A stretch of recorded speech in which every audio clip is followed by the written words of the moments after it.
साथियों, आपको जानकर ये हैरानी होगी अगर मैं आपसे बात करूं कि पृथ्वी के केंद्र का तापमान ज्यादा होता है या सूर्य की सतह का टेम्परेचर। तो आपका जवाब होगा कि भाई सूर्य में पूरा टेम्परेचर होता है, पृथ्वी पर 99% जो स्रोत है ऊर्जा का या तापमान का वो सूर्य है, इसलिए सूर्य की सतह का ज्यादा होगा। तो ये अगर आप सोच रहे हैं तो ये बिल्कुल गलत सोच रहे हैं, क्योंकि पृथ्वी के जो केंद्र का टेम्परेचर होता है जिसे हम क्रोड कहते हैं, पृथ्वी की आंतरिक सतह जो होती है, जो केंद्र होता है, जो लगभग 6500 किलोमीटर अंदर होता है, उसका टेम्परेचर सूर्य की सतह के टेम्परेचर से अधिक होता है। देखते हैं कैसे। सूर्य की सतह का जो टेम्परेचर होता है वो लगभग 5500 डिग्री सेल्सियस होता है, जबकि पृथ्वी के केंद्र का जो तापमान होता है वो ज्यादा धधका हुआ होता है, वो 6000 डिग्री सेल्सियस होता है। जैसा कि आप देख रहे होंगे ये अर्थ है, और देखो ये भी आप मेरे सामने अर्थ ही देख रहे हैं। ये क्या देख रहे हैं? ये आप अर्थ देख रहे हैं।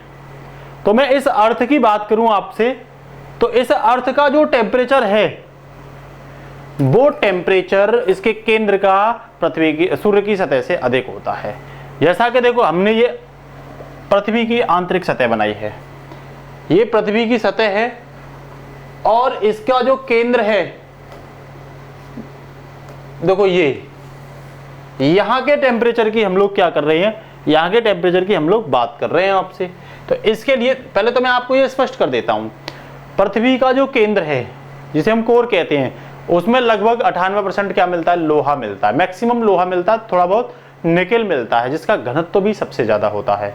तो यहां हमने पृथ्वी के आंतरिक भाग को बनाने की कोशिश की है। क्या की है? पृथ्वी के आंतरिक भाग को बना करके आपको बहुत कुछ समझाने की क्या की है? कोशिश की है। तो देखो इसे मैंने बनाया है पृथ्वी की सतह से 0 मीटर से लेकर के 6371 किलोमीटर तक, यहां तक मैंने बनाया है। तो हमने सबसे पहले पृथ्वी की ऊपरी परत जो है, ये जो आपको दिख रही है, इसे हम क्रस्ट कहते हैं दोस्तों। क्या कहते हैं? क्रस्ट कहते हैं। और इसकी जो इस क्रस्ट के बीच में 25 किलोमीटर पर जाकर के अलग अलग तरीके के पदार्थ हैं। देखो यहाँ इस भाग में अलग तरह के पदार्थ और मिनरल्स हैं, इसमें अलग हैं। तो यहाँ बीच में डिसकंटिन्यूटी है, इस डिसकंटिन्यूटी को कॉनरॉड कहते हैं। ये 25 किलोमीटर पर जाके फिर यहाँ पे 35 पे जाकर के मिली है डिसकंटिन्यूटी, इसे हम असंबद्धता कहते हैं। असंबद्धता हिंदी में बोलते हैं। वैसे ही देखो जब हम 100 किलोमीटर से 250 किलोमीटर 150 किलोमीटर के क्षेत्र की बात करते हैं तो यह चिपचिपा तरल पदार्थ होता है, कीचड़ जैसा कह सकते हैं, सेमी लिक्विड पदार्थ होता है, इसे हम दुर्बल मंडल कहते हैं। और 100 किलोमीटर से ऊपर ये प्लेट की जो मोटाई होती है दोस्तों, ये इसी को हम प्लेट कहते हैं। 100 किलोमीटर की गहराई वाले पृथ्वी के भाग को हम क्या कहते हैं? प्लेट कहते हैं। इसी की वजह से भूकंप आते हैं, सुनामी आती है, ज्वालामुखी उद्गार होता है, क्योंकि इस पर चिपचिपे पदार्थ पर क्या होता है? ये प्लेटें तैरती रहती हैं। 700 पे जाकर के रेपटी असंबद्धता होती है, 2900 पर जाकर के गुटेनबर्ग असंबद्धता होती है, और 5150 किलोमीटर पर जाकर के लेमन असंबद्धता। ये असंबद्धता का मतलब होता है ऊपर वाली परत में कुछ और तरह के पदार्थ और नीचे वाली परत में कुछ और तरह के पदार्थ, तो बीच में जो सीमा होती है इनको अलग करने वाली, उसी को असंबद्धता कहते हैं। सबका नाम है, इसके लिए छोटी सी हमने याद करने की एक ट्रिक बनाई है। आप कह सकते हो कोमो रेगुले। क्या कह सकते हो? देखो ये कह सकते हो कोमो रेगुले। क्या कह सकते हो? कोमो रेगुले। बस याद करने का तरीका ये है, ये कॉनरॉड है, ये मोह असंबद्धता है, ये रेपटी है, ये गुटेनबर्ग है और ये लेमन है। ये 25 किलोमीटर पे है, ये 35 किलोमीटर पे है, ये दोस्तों 700 किलोमीटर पे है, ये 2900 किलोमीटर पे है और ये 5150 किलोमीटर पे है। ये ध्यान रखना, ठीक है ना? कोमो रेगुले। अब देखो, अब हम बात करते हैं अर्थ के अंदर। तो देखो अर्थ के सबसे ऊपर की जब मैं बात करता हूं आपसे, तो यहाँ हल्के पदार्थ मिलते हैं, कम घनत्व वाले मिलते हैं। और ये क्रस्ट जो है इसका घनत्व है 2.6 ग्राम सेंटीमीटर क्यूब। और जब मैं मेंटल की, ऊपरी मेंटल की बात करता हूं तो इसका घनत्व 3.3 ग्राम पर सेंटीमीटर क्यूब। और जब मैं निचले मेंटल की बात करता हूं जो 700 से 2900 के बीच है, तो इसका 5 ग्राम प्रति घन सेंटीमीटर क्यूब क्या होता है? घनत्व होता है। और जब मैं ऊपरी क्रोड की बात करता हूं तो 10 ग्राम प्रति सेंटीमीटर क्यूब। और जब मैं निचले क्रोड की बात करता हूं जहां हम कह रहे हैं भारी धातु लोहा मिलता है मैक्सिमम 98%, वो 13.6। तो ऊपर से नीचे आने पर पृथ्वी का घनत्व क्या होता है? बढ़ता है। दूसरी बात, मैं अगर आपसे बात कहूं तो देखो ऊपर जो हल्के तत्व हैं वो सीमा सियाल बोलते हैं इसे, सिलिकॉन और एल्युमिनियम मिलता है, मध्य में इसमें सिलिकॉन और मैग्नीशियम मिलता है जिसे हम सीमा कहते हैं। और नीचे निफे बोलते हैं जिसमें निकेल और आयरन मिलता है। आयरन ज्यादा मिलता है, निकेल कम मिलता है, ध्यान रखना। तो सीमा, सियाल और निफे, ये इसकी क्या है? पदार्थ जो है, मिनरल्स जो है, उनके घनत्व का क्रम है, ठीक है ना।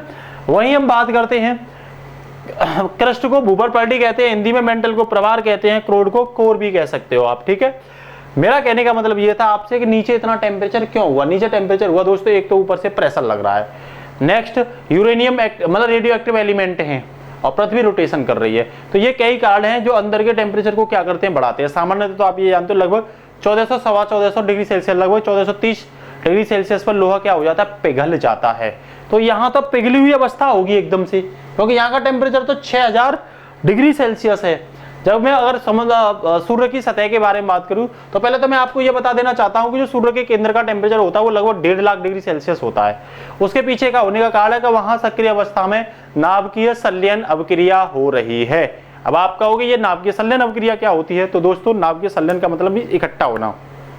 यहाँ जो हाइड्रोजन गैस है वो इकट्ठा होकर के हीलियम का नाभिक बनाती है, हीलियम का परमाणु बनाती है, जिसे अल्फा कण भी कहते हैं, और उसके साथ साथ अपरिमित ऊर्जा का निर्माण करती है।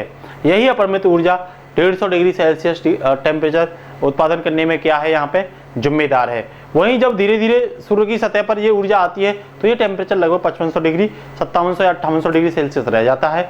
इसीलिए हम कहते हैं कि सूर्य की सतह से पृथ्वी के केंद्र का जो टेम्परेचर होता है वो अधिक होता है, वो अधिक होता है। वही मैं अगर आपसे बात करूं कि गुरुत्वाकर्षण बल के बारे में, तो देखो जितना पृथ्वी पर गुरुत्वाकर्षण बल होता है सूर्य पर उसका 27 गुना होता है। मेरा कहने का मतलब 1 किलो की अगर वस्तु है कोई पृथ्वी पर, तो वो उसका जो वेट होगा वो सूर्य पर कितना होगा, 27 किलोग्राम होगा। तो आप जान ही गए होंगे। वैसे तो अगर मैं आपको बात करूं पृथ्वी के पर्यावरण या पृथ्वी पर जो एनर्जी का स्रोत है वो एकमात्र कौन है, सूर्य ही है, जिस पर लगभग 98% ऊर्जा किससे मिलती है, सूर्य पर। या तो मैं यूं तो कह सकता हूं 99% ऊर्जा किससे मिलती है, सूर्य से ही मिलती है, ठीक है।